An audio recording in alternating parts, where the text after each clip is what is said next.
Today we are going to understand a simple React component that works like a toggle switch, turning something on and off.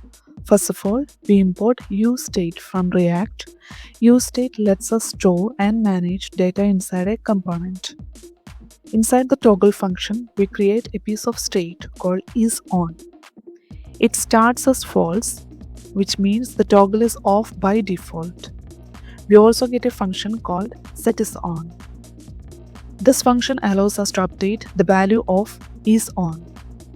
Next, in the return section, we display some text that shows the current status.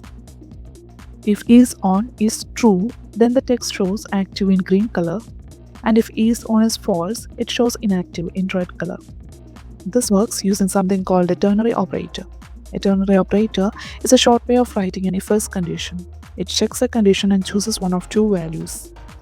Now, let's look at the button. When the button is clicked, it runs this line: set is on. The exclamation mark means not.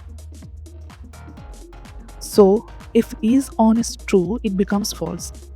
And if isOn is false, it becomes true. In simple terms, every click flips the switch. The button text also changes depending on the state.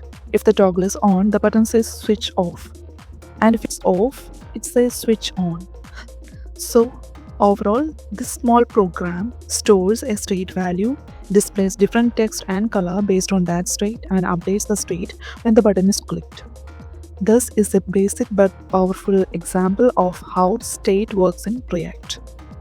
And that's it, a simple toggle component built with React.